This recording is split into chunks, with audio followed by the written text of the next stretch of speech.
Tonight's top story, a convicted murderer freed from the Bexar County jail for nearly 2 weeks. This is being described as a jail system failure. On November 19th, 18-year-old Angel David Salas was released from custody. Deputies didn't recapture him until last night. This is video of him being walked back into the Bexar County jail. Court records and our past reporting connect Salas to 2 murders while he was a juvenile. Tonight, KENS 5 reporter Megan Reyna is in studio. Megan, how did this happen?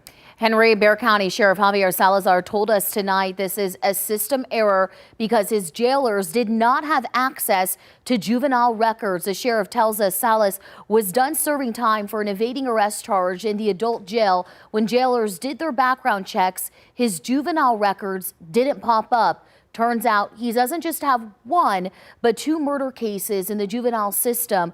Court records show he was just sentenced for 1 of them.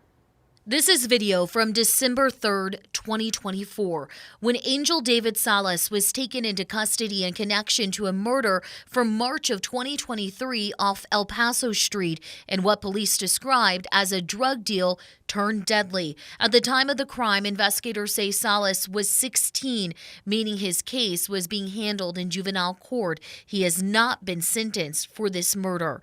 But according to online records, Salas was sentenced this July for murder in a different case committed while he was a juvenile. However, according to Sheriff Javier Salazar, all of this information was unavailable to his jailers on November 19th when they were releasing Salas from jail after he served time for an evading arrest charge. The sheriff says it's because no one in his jail had access to the juvenile database. This information didn't exist anywhere else. We weren't able to, there was nowhere else to go look. So for 13 days, he was a free man. The sheriff says it wasn't until Monday, December 1st, someone with the juvenile courts realized Salas wasn't in custody. They notified BCSO and a search began to rearrest him. Deputies began watching a home he was known to hang out at, and around 9:30 Tuesday night, they say he was spotted getting into an Uber. That Uber was pulled over and Salas was taken back into custody and handed over to juvenile gang officers. It never really became a problem up until this point here where it became glaringly obvious that, hey, we don't have access to this, and we absolutely should.